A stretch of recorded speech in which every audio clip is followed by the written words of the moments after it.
E aí, já pensou em ganhar muito dinheiro com um canal de corte igual esse daqui que você está assistindo? No primeiro link da descrição temos um aulão para você que quer começar um canal de cortes e faturar muito aqui na internet. Também teremos planilhas que irão te ajudar na hora de organizar a produção do seu canal. Tá esperando o quê?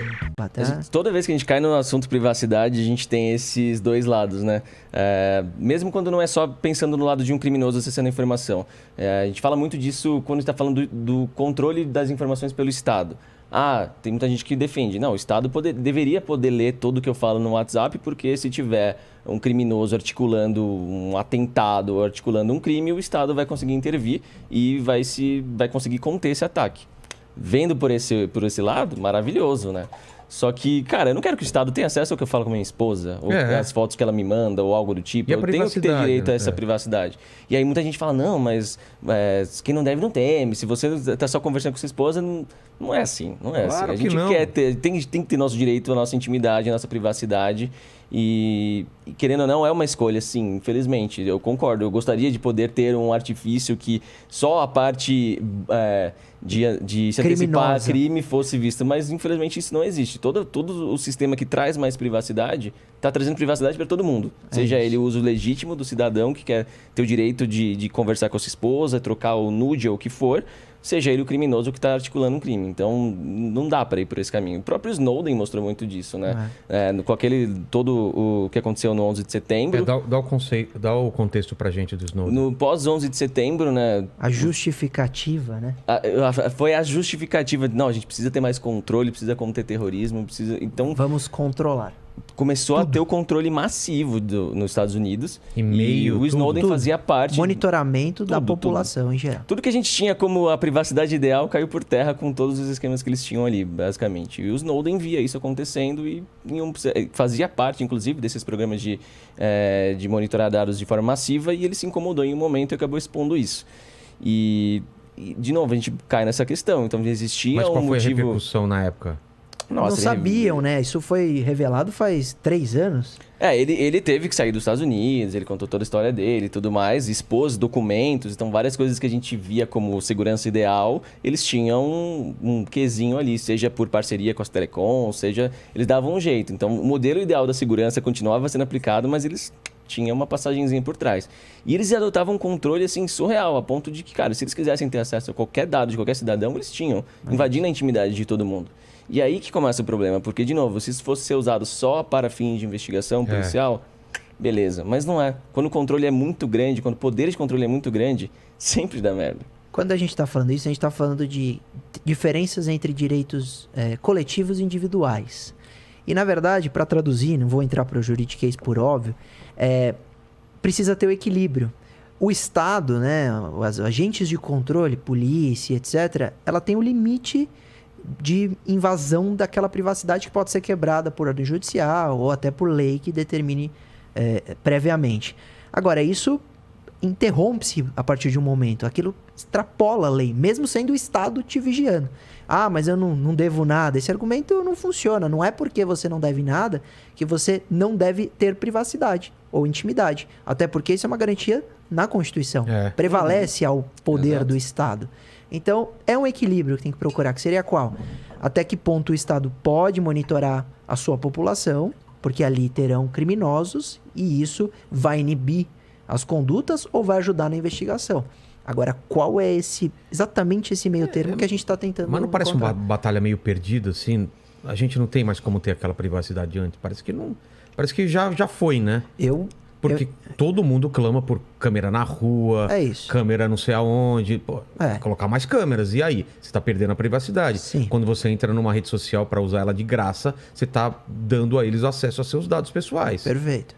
Cara, com relação a dados na internet, inclusive, principalmente em rede social, a gente viveu um momento de transição das mídias tradicionais para as mídias digitais, e a mídia digital ela era muito democrática. Você podia, o Zezinho ali da esquina, podia fazer uma publicidade bem mais low cost, regional, para a galera que tem interesse e que mora perto dele e tudo mais, versus investir numa mídia de TV que era totalmente inviável, porque, enfim, ia veicular para todo mundo, ia fugir do escopo desse cara. Caríssimo. E isso foi revolucionário. A internet que a gente está vivendo agora, o YouTube que a gente está aqui agora, existe por conta desse modelo que funcionou muito bem. A internet existe por conta da publicidade.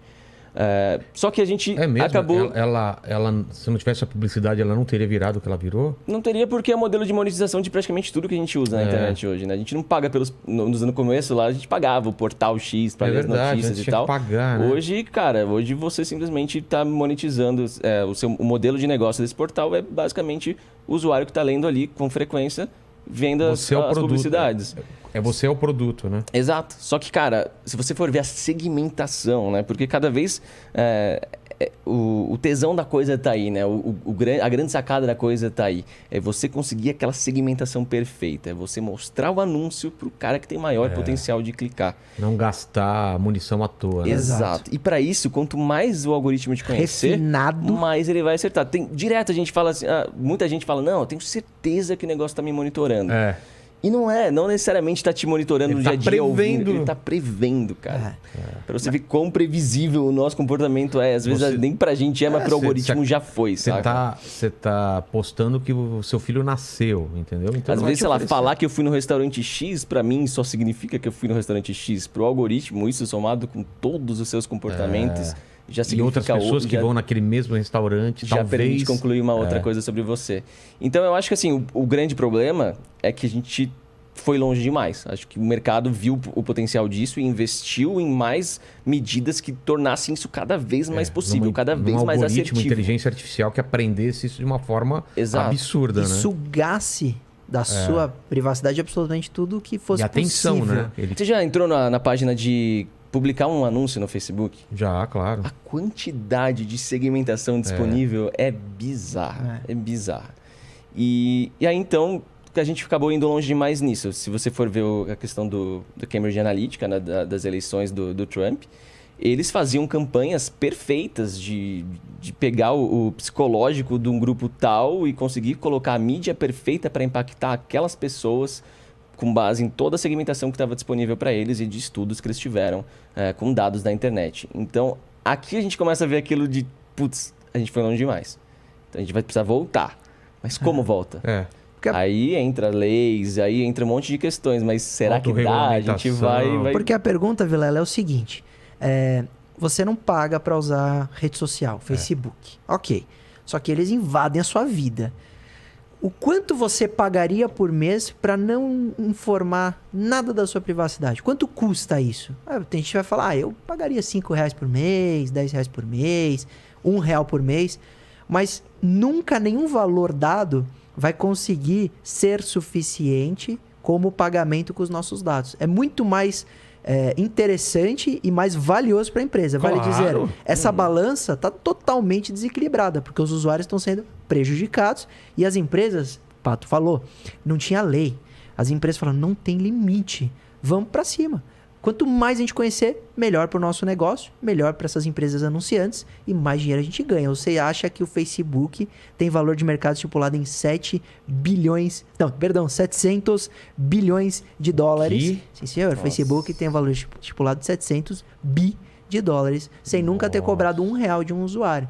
Então tá totalmente desequilibrado. Aí a lei, a LGPD veio para equilibrar um pouco e a cultura muda, né? Só da gente estar tendo esse papo e a gente ouvindo a gente, puxa, sabe, às vezes eu uso o exemplo porque é interessante, a privacidade sempre vai ter esse argumento, mas eu não devo, pode coletar, eu prefiro não pagar.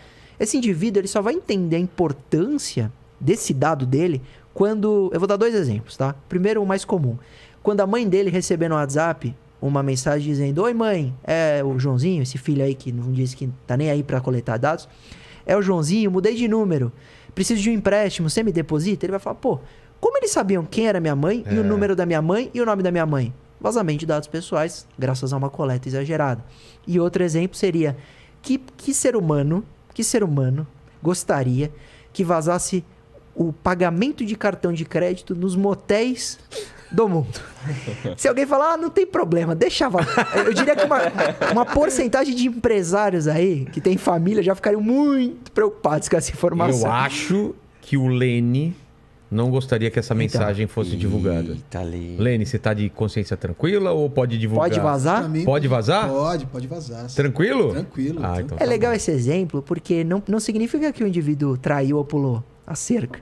basta ele ter ido com a namoradinha, que seja, já é uma informação constrangedora para vazar a público, para o seu chefe. Aliás, teve casos disso, até pior na prática. Acho que ainda existe uma rede chamada Ashley Madison, eles até fazem umas propagandas assim, que a vida é muito curta, curta um caso. É uma rede pra trair? social Exato. voltada à traição. Nossa, cara. O que você tá fazendo assim? O que você tá só concordando? É que eu já vi, já. Você já ouviu o banner, falar? né? Só o banner que você viu, né? Volta e meia aparecem esses banners, assim, fazendo propaganda. Sabe por quê? Por quê? Porque vai para ele. Pato, explica por que vai pra ele. O poder da segmentação perfeita. Coleta de dados. Eles sabem que Eles você... Sabem Tem o potencial interesse. no clique. Mas essa empresa que tem essa rede social surreal, eles foram invadidas por um grupo hacker que era contra esse business dos caras, contra esses valores.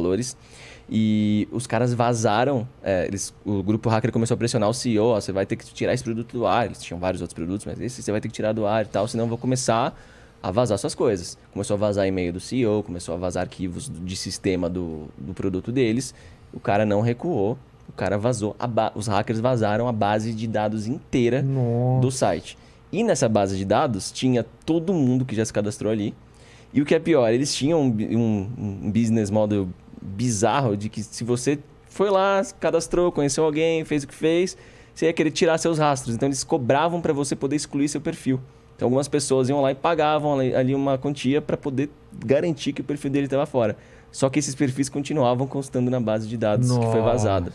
Então tinha programa de rádio na gringa que quando tinha essas bases de dados na mão, as pessoas os ouvintes ligavam, consulta se meu marido tá aí, consulta o e-mail de fulano.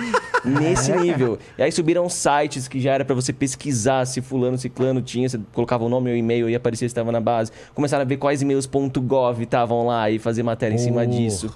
Político. E cara, teve, se não me engano, 3 ou 4 casos de suicídio ligados a esse vazamento de pessoas que sabiam que os seus parceiros eventualmente iam ficar sabendo e não iam saber lidar com isso. Cara. Privacidade, cara. Você vê? É um pilar importantíssimo. É que com esses exemplos, as pessoas vão começando a entender. Falar, puxa, realmente eu não gostaria que vazasse a público quanto eu tenho guardadinho no banco com muito custo. Eu não gostaria que vazasse os remédios que eu uso. Muita gente tem doença e não conta pra ninguém e tal. Então, você vai começando a ver os exemplos. Aquela micose do Lane lá. Exato. Não quer que vaze, né? Uma micosezinha. Nós não queremos filme. Que ele faltava no exame médico do clube. Exatamente. Pra entrar na piscina. Não conseguia entrar na piscina do clube. Entrar na piscina. Porra, eu tinha uma micose quando jogava futebol, por causa de meião de futebol. Puta, pra tirar, pra conseguir entrar na piscina do clube. Você saía gritando a público? Eu tenho micose. Não, claro que não. E se isso vazasse? Exatamente. Então, todo mundo tem alguma intimidade, não é nem segredo e nem uma coisa errada. Alguma intimidade que não quer mostrar para as pessoas. E às vezes as pessoas vão pensar, mas será que esse algoritmo vai descobrir? É tão íntimo. Aí eu falo, pode ser que você tenha trocado um e-mail com essa palavra, pode ser que você falou perto do assistente pessoal, pode ser que você escreveu isso num aplicativo de conversa. A chance de o algoritmo captar isso durante um trânsito de comunicação é enorme. Então, realmente, a privacidade vai ficando de lado pela experiência do usuário, que é vendida, né? Porque a gente compra pela experiência. A gente usa pela experiência. É uma delícia usar a rede social. Mas a empresa, ela tá preocupada muito mais no tempo que você fica online e nos dados que você vai gerar. E, de novo, esse é um debate difícil, porque, ao mesmo tempo, esses dados te dão uma experiência melhor de navegação. Concordo. Claro. Eu, por exemplo, se eu tenho que ver um banner, porque esse é o business model do site que eu estou visitando, eu prefiro que seja um banner referente a algo de tecnologia que eu gosto, do que, sei lá, um absorvente feminino que não tem nada a ver com o meu perfil.